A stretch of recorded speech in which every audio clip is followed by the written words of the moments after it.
Welcome to Board Gamers Anonymous, episode 245. If you like horror games, try these out. We like to thank our Patreon backers for helping us bring you a brand new episode.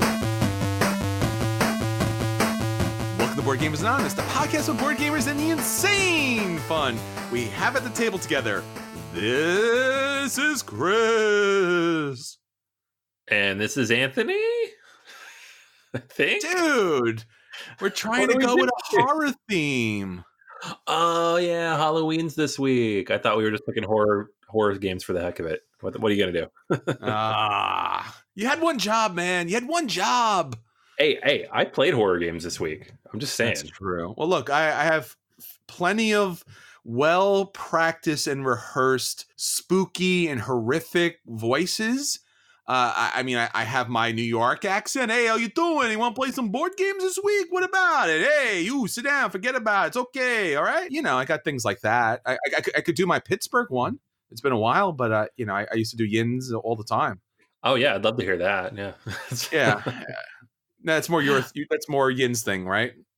Yeah, I don't even know anybody who speaks like that around here. I know they exist, but I feel like where I live, it's just a bunch of people from outside Pittsburgh, and they're like, "Where are they? Where are the real Pittsburghers? Where's the Yinzers?"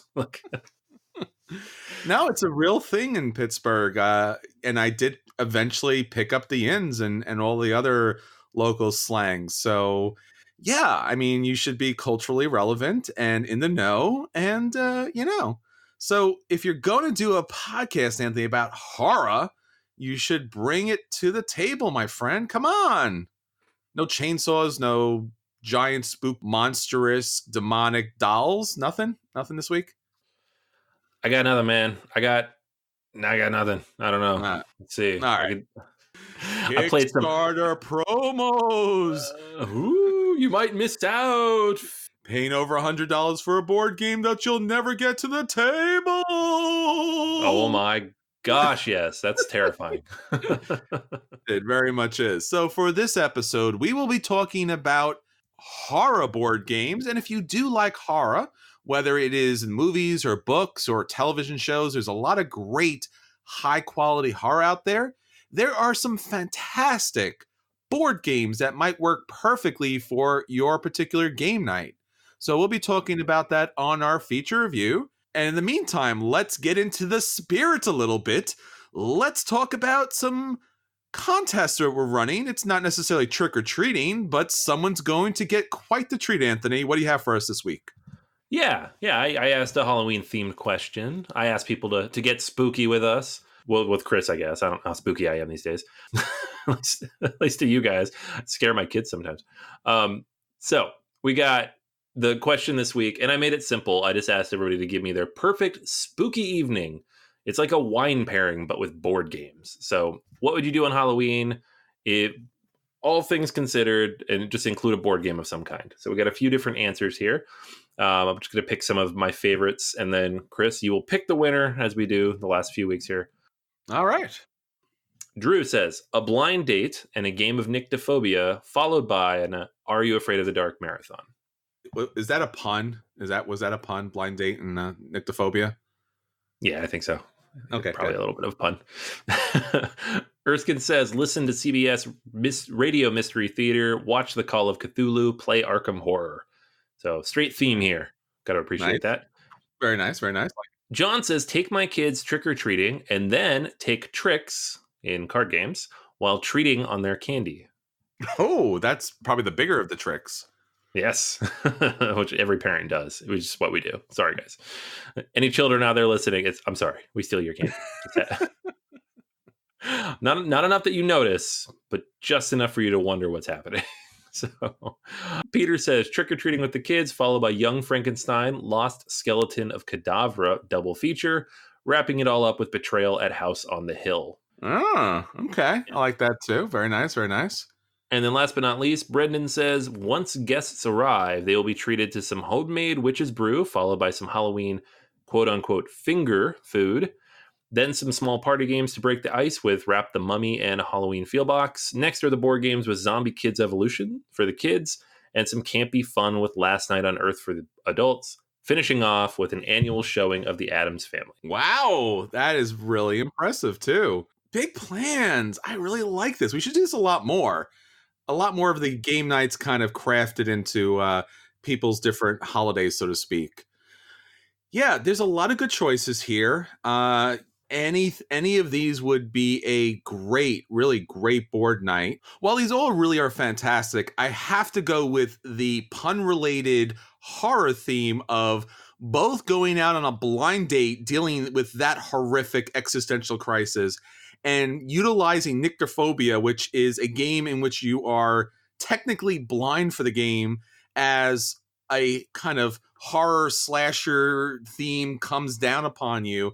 I think that's pretty meta, and I really like that. So that's my winner. All right, Drew, you're the winner.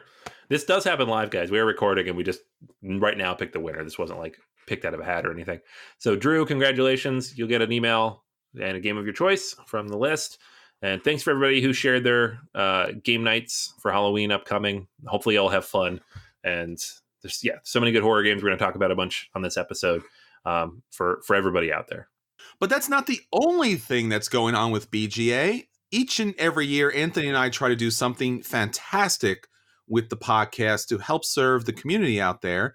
And this year, because Anthony and I are a bit separated by a good number of hours and a good number of states, I'm doing Extra Life again, like we've done many years before, but I'm doing Extra Life, in fact, where I work. So I work at Ocean County College in Toms River, New Jersey. And since there is a pretty live and active gaming community, both in school and outside of school, I wanted to bring gaming out there. So I will be running an Extra Life event, board gaming, video gaming, and it's all there to benefit Children's Miracle Network of Hospitals, and in particular, Toms River and the Ocean County area. The hospital systems over there is the Children's Specialized Hospitals. If you check out facebook.com/BoardGamersAnonymous, you'll see a poster up there. And if you'd like to join in and donate to Team Ocean County College, we would love to have you join us. And especially if you are anywhere in the area, we would love to have you game out there with us. Not only are we going to have board games from Nova Games and East Coast Gamers, but we're also going to have Microsoft. They're bringing a whole bunch of gaming systems out there. We're going to have some VR games out there as well. We're having role-playing. We're having escape rooms from East Coast Escape Rooms. So there's a lot of gaming that's going to happen out there. We're looking at probably a couple hundred people. So hopefully this will be our biggest Extra Life event that promotes board games and especially helps children in need. All right, Anthony, so that's everything that's going on with BGA. Let's get on to what's going on with our listeners. What's our question of the week? All right, more spookiness. Bringing the spooky. Bringing it. Bring it. All right. Ask everybody, what's your spooky game of choice for Halloween this year? Keeping it simple. So, got a whole bunch of recommendations. We have other recommendations for you later. And then I also have a couple of games that I played this week that are relatively new. So, if you're looking for a game for Halloween this year, you have lots of options based on this episode.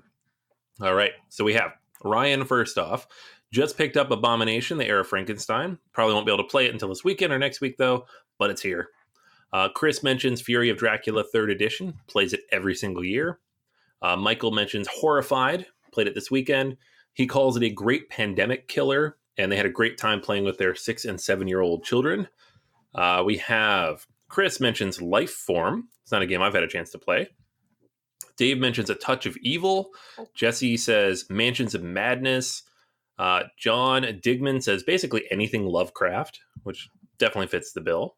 Eric says The Others, Eric Lang game. Another vote for Last Stand on Earth here. John says Deep Madness. So lots of good games there. Again, I don't think we need to necessarily dive into ours because we're going to spend the rest of the episode doing that, but lots and lots of good stuff. And some of those, especially the Lovecraft stuff, gets a lot of votes. Yeah, I can imagine that. Anytime you... All right, so that's everything that's going on with our listeners. Anthony, we got some games that we want to have come out to the table despite their horrifying, bone-chilling price tag. So what's your acquisition disorders this week?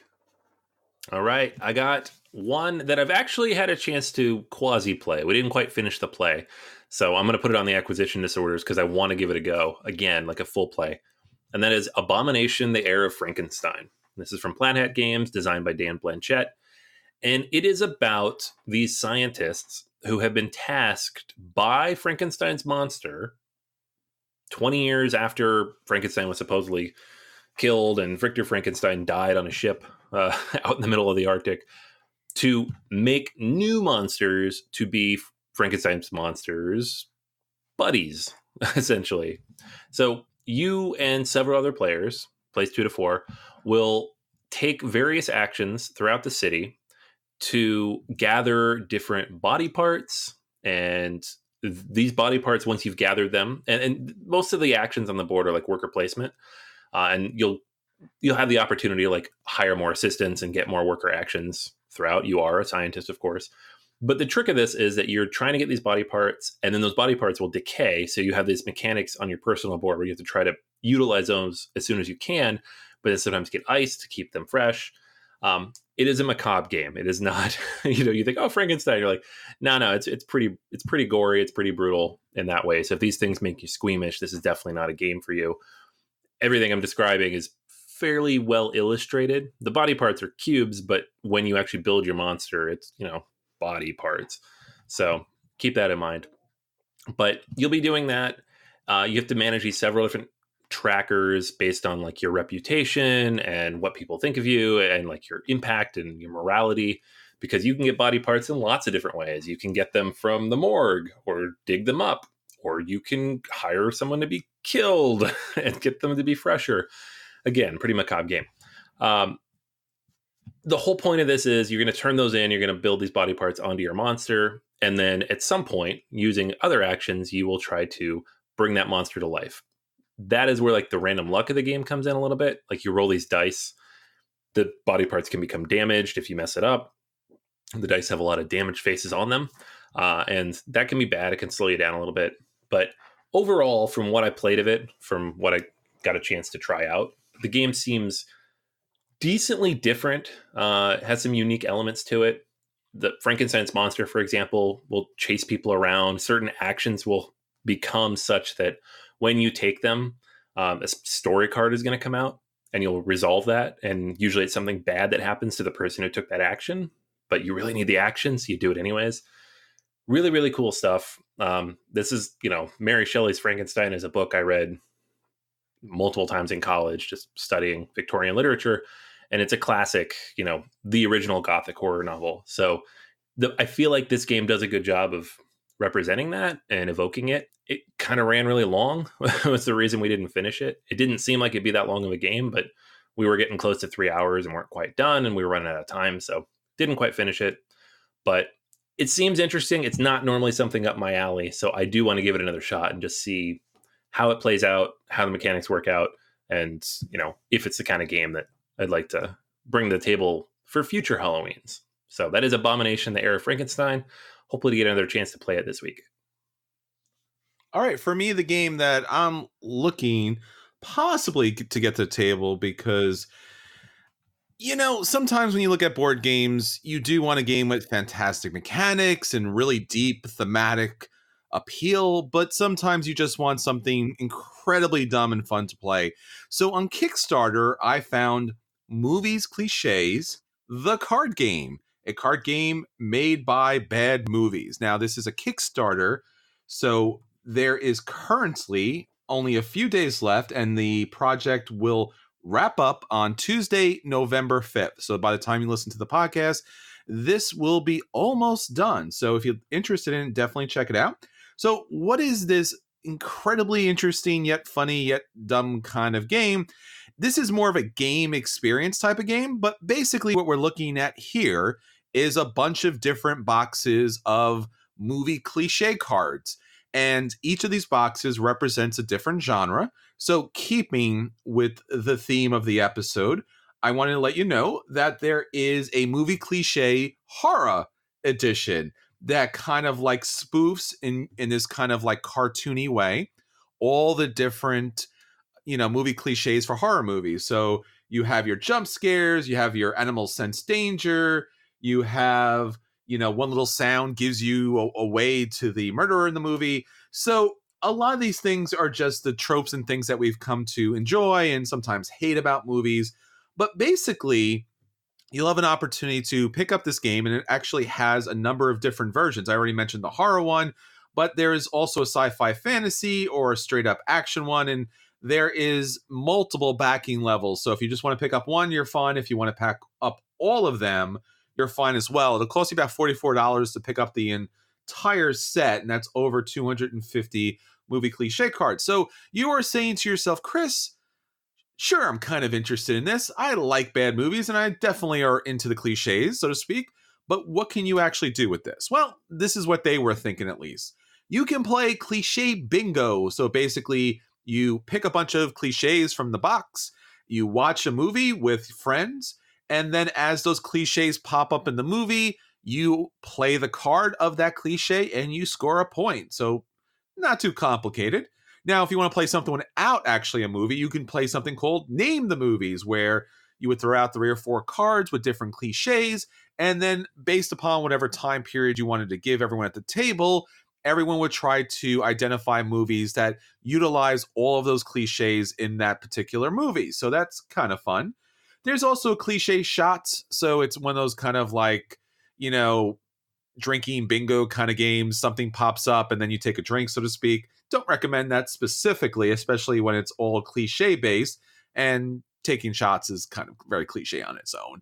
So it's a fun little game. The artwork is really family friendly, so to speak. It doesn't seem to be anything gory or horrific, but nonetheless, it's a fun little game if you wanted to play something with the family on Halloween. All right. So that is Movie Cliches, the card game on Kickstarter right now.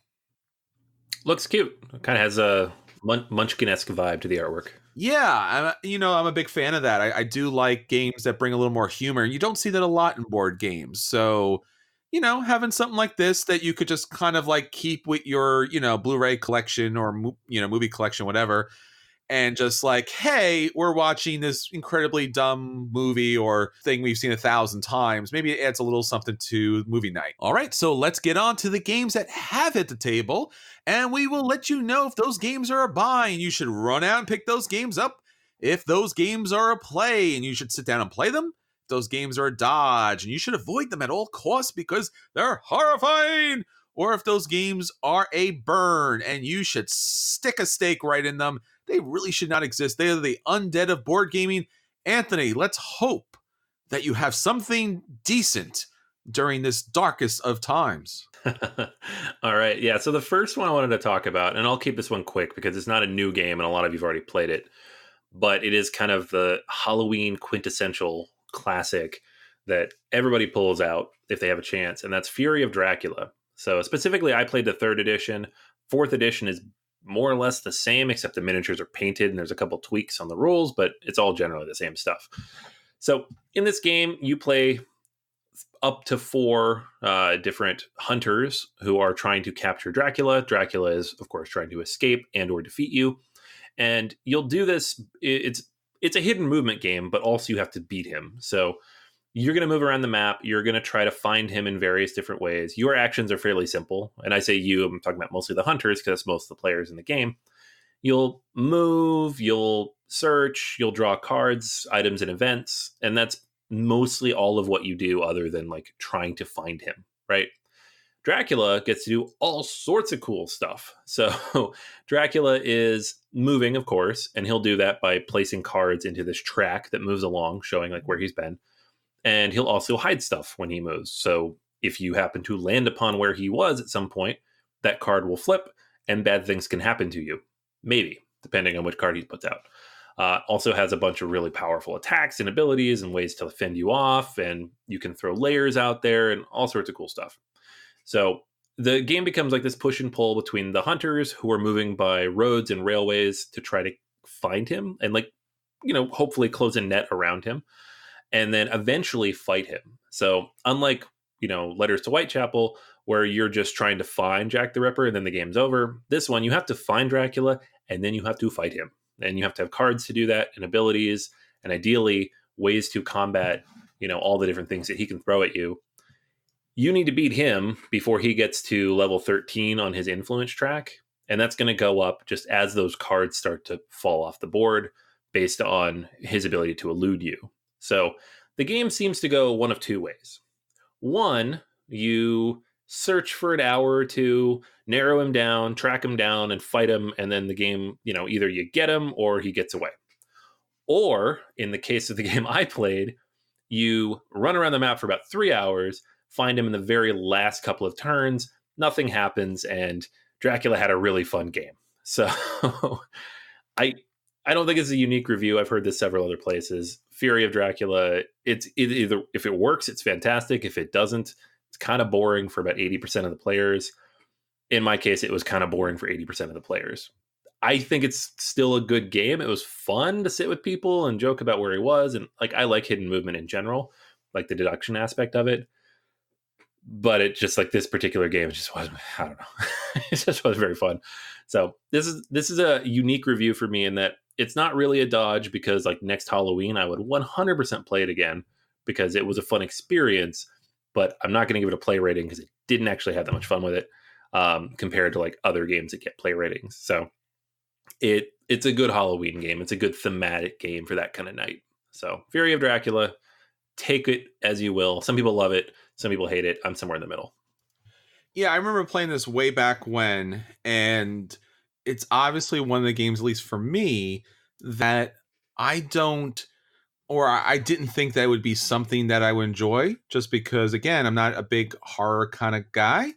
And the hidden movement thing was always kind of weird because it just was that one versus many kind of situation. And I was like, I don't know, really, maybe, possibly. And, people were pretty stoked about it. And I really could see why. I mean, it's so thematically consistent throughout. It just had this kind of problem where it was either hidden movement or it was battle. And the battling part, as the game went on, as if you were significantly good at the hide and seek element, the battle part seemed really problematic because the hunters would gain up a ton of stuff and hey, but aren't we going to have this climactic battle? It's I think I'm going to continue to run around because that seems like a safer way to win the game. And on that point, the game really does fall apart because it de-incentivizes the battling part. If you get caught, then yeah, you fight, but only if you absolutely have to, because as Dracula, you really don't want to be doing that. Yeah, I mean, the battling seemed cool. It just didn't happen. It happened once or twice when we caught his underling vampires that he had matured that jumped out in random cities we found, and when we finally got on his trail and we're hunting him down and we're like, oh no, we got it. That was cool. But the first hour and a half was just we're doing really bad, guys. We're doing really bad. We're going to lose. We're doing really bad. Nothing was happening. So I understand that doesn't happen every time. So I'm not saying this is how this game works and it stinks, because I know a lot of you played this dozens of times and love it. I'm just saying, in my experience, that's what happened, and that's why I feel the way I do. Sure. And it is what it is, but I would do it again. I would do it again. Maybe it's Dracula. I would not. I mean, I did enjoy my experience playing it as Dracula. I just, again, like I said, it seemed anticlimactic, and it just didn't seem to have the right balance as far as maybe some battling and some running, but it seems once you battle, you're kind of out. So I don't know. So it's a little challenging in that way. Yeah, I can see that. All right, so I'm going to talk about another game, also cooperative. This time, not one versus many, but all versus the game. And it's been pretty buzzed, actually. This was one of the hot games at Gen Con that was impossible to get, despite the fact that it was on Target shelves 2 weeks later. And that is Horrified. So this is a new game from Prospero Hall, group of designers that have put out things like Jaws and similar other IP games. I think they did Jurassic Park, the Danger game. That was also decently fun. This one, though, is about the Universal movie monsters, and it takes place in a village where you, as one of the investigators, there are up to 5 of you, will attempt to basically solve whatever needs to be solved for individual movie monsters and then defeat them, right? And so it's a cooperative game similar to Pandemic, has a lot of similarities to Pandemic, but it's got a lot of unique abilities in it too that I really liked. So at the beginning of the game, you're going to pick which monsters you go against. There are 6 of them. I think the base game, just standard normal difficulty, is you put 3 of them out. Easy mode is 2, and hard mode is 4, maybe possibly 5. Each of these monsters has its own card and its own way that it operates. So most of them, how it works is there's like a stage 1, like a location you need to go to and bring items to and do a certain thing at. And then once you've completed that, a stage 2 where you go find the monster and then defeat him with whatever you have to defeat him with. So they're all different, right? So like Dracula, he has 4 different coffins located throughout the map. You have to take 6 red worth of items, which are usually weapons, and break all those coffins and then go find him and stab him with a stake or a cross or something. The Wolfman, you have to gather all these different types of items, bring them to the laboratory, and then brew the potion that will cure him, take that cure, and then cure the Wolfman, right? Gets rid of him. So you have to manage all of them at the same time, doing those things and then defeating them while they're chasing you, because they chase you after each player's turn. And you only can be hit 7 times in the game total, right? So that's hard enough as it is. The game also throws villagers on the map. And so these villagers will come out in certain locations.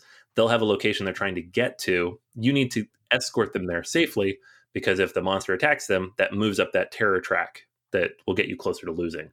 So you really have to be, economical with your actions. Just like Pandemic, you lose if the terror track maxes out. You lose if you run out of those monster cards. And we lost on the monster cards with like probably 2 actions left would have gotten us there, but we just barely ran out. So every player on their turn, they can move villagers, they can take their special action, they can pick up items, they can share those items with people, they can combat the monster. So those are things you can do. There's also special cards you'll get by saving the villagers. These will allow you to break all sorts of rules during the game. So this was actually a lot of fun for me. I don't generally love like the entry level cooperative games because they tend to be fairly non-thematic. Like Pandemic it's just mechanics on a board at this point for me, right? And a lot of games try to copy that. This game had some similarities to Pandemic. It felt a little like it, but it really went out of its way to make you feel like you were doing a thing, right? Each of those monster cards is cool and different and shows something unique about that character. Every character that you play has special abilities. You draw these cards that let you break the rules. There's, moving the villagers around can be difficult at times, but also kind of fun. I really enjoyed the game for what it is. I think it's something I'll definitely play with the kids more. I don't know if it's like the perfect, game group game for gamers, but it also wasn't derided like I was afraid it would be. Like people, they seem to have fun with it. It is relatively short, about an hour, maybe a little bit more if you go to the last actions, and you can scale the difficulty, like I said, to whatever level you feel comfortable with. So, and it plays solo up to 5. So as a game you can pick up at Target for like $35. I think this is really, really nice. I had a lot of fun with it. I'd say if you're a horror fan, if you like cooperative games in particular, this could be a buy for you. I'm not like the cooperative guy, and I don't know how much it's going to get played, so I'm just going to give it a really strong play from my side. But I think it's a game that I'll keep around, and I think the kids will have fun with this one. So that is Horrified. Yeah, I heard a lot about this, and it's great that there are better and better games hitting the big box stores, and the classic movie monster kind of theme is fantastic. Typically it's kind of cheapened, so to speak. So, as you said, like not typically a fan of those games, but I'm really happy that you found a lot of fun with that because, it brings people into the hobby and it represents it in a better way. So fantastic. I look forward to playing that soon. I know when I played Villainous, there was that Disney very cheap box game. I was like, well, this is just clearly not going to be a good game. It doesn't even represent itself as a good game. And I played it and I'm like, this is a good game. Like, yeah, I'm like, all right, this is good. It's got some problems, but overall it's a really good game. So yeah, I'm totally down for that. Yeah, more power to the high quality mass market games. Yeah, definitely. Yeah. Same publisher too. Like clearly they have a formula that's working for them. And Jaws also got good reviews. And neither one of us have played that, Yeah. but it's another one that people have been talking highly of. I think too, like for Horrified in particular, one of the things that really struck me is it uses specifically the Universal movie monsters, Yes. right? Which are I'm not going to say family friendly, but they're not. It's not like gory, crazy, scary stuff. So you can have a Halloween game that's spooky, right, and has all those themes in it, but it's still family Uh-huh. friendly, which is something that's missing from like every other game that we're going to talk about on this episode, because most Halloween games go out of their way to be creepy or gory or they're just a lot, Sure. right? This is not a lot. It's the perfect amount for like an 8-year-old who had a lot of fun with it. So I really do No, appreciate I'm that they really did that. down for that. So that's fantastic.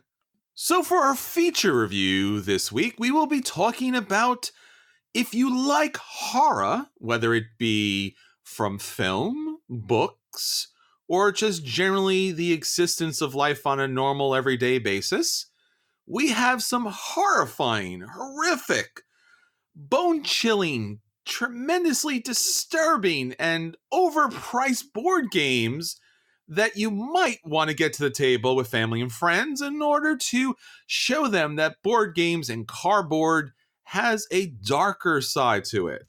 So, again, horror is your thing. Here are your games. Now, we are skipping over the family friendly ones, so to speak. We've talked about that at a previous episode. Now let's get into the horror ones, Anthony. So you are a bit of a horror fan, and especially you've played plenty of the horror board games.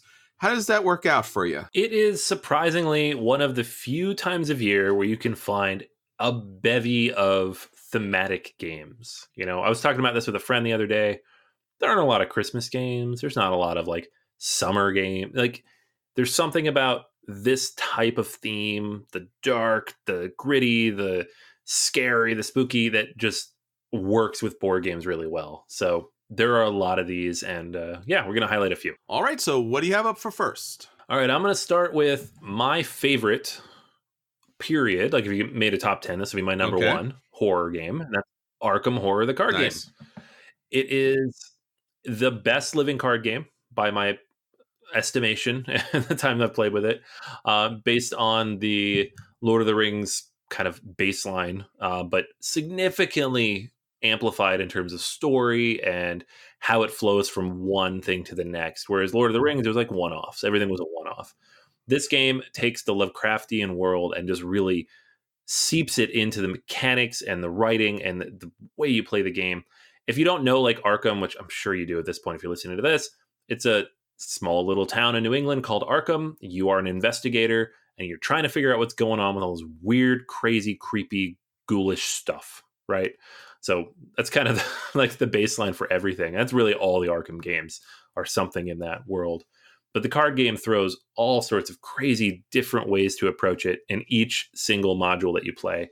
And they all string together into these overarching campaigns that have between like 6 and 8 adventures in them typically.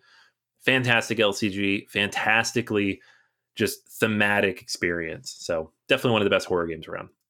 For me, I'm going to go a different way here when I think horror, as far as board gaming is concerned. As Anthony mentioned, there's a lot of the Cthulhu-esque games.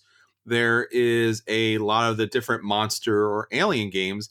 And I like a lot of that cosmic horror. I like those really strange out there creatures. And typically, those things are often best represented when you take a look at the throwbacks for horror.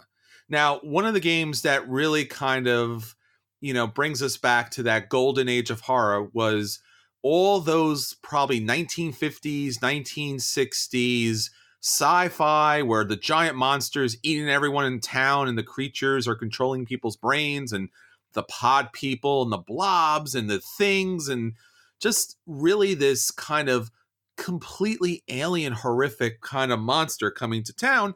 So why not jump aboard and be one of those horrific monsters that came from another planet and is looking to eat all of your cheerleaders? So, Conquest of Planet Earth and its expansion allows you to portray one of those alien creature races looking to take over the Earth and fighting with the local civilian population. This game plays well as a co-op and as a competitive game where you are tackling and destroying all the famous landmarks of the Earth, and you are doing your super evil things, and you got monsters and machines and creatures and such that you're setting loose on the Earth. It's a fun, fantastic game, and Flying Frog Productions is one of the best companies when it comes to utilizing real thematic kind of horror and alien conquest in games. All right. Yeah. So the next one for me is a game that I like went out of my way to kind of avoid and ignore for better or worse when it first was announced. And that is Nemesis. This is a big honking adventure miniatures type of game from Awakened Realms, who did Lords of Hellas, which is a game I did back and have played. They also did this War of Mine, the board game, which I've not played, but I've heard a lot of good things about, as depressing as they might be.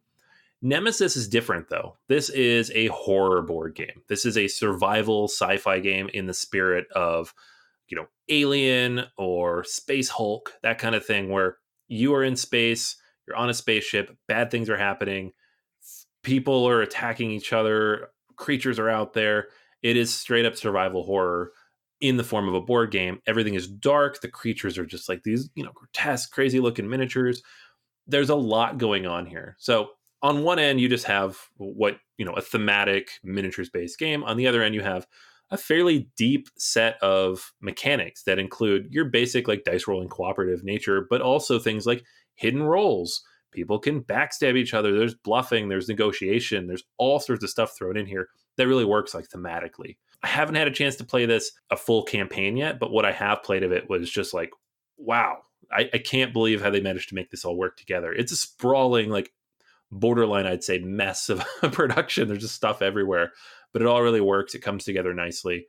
And it's not surprising to see it like jump up into the top 100 already from the people who backed it and played it, because it is just that thematic of an experience. So that is Nemesis.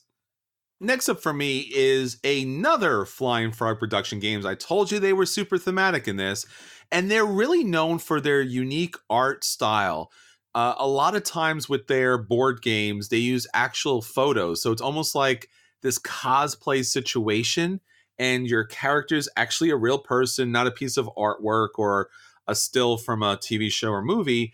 And they're pretty much really kind of historically known for their A Touch of Evil or Last Night on Earth series, where you are a little band of people trying to survive the night versus all of these kind of monstrous creatures or these vampires, or in the one that I'm about to talk about, because one last time we're jumping back into bringing some aliens down to Earth, Invasion from Outer Space. So if you played either Touch of Evil, Last Night on Earth, or now Invasion from Outer Space, same mechanics, your group of friends playing all of these 1940s carnies that have all their unique powers and special abilities because they're part of the carnival.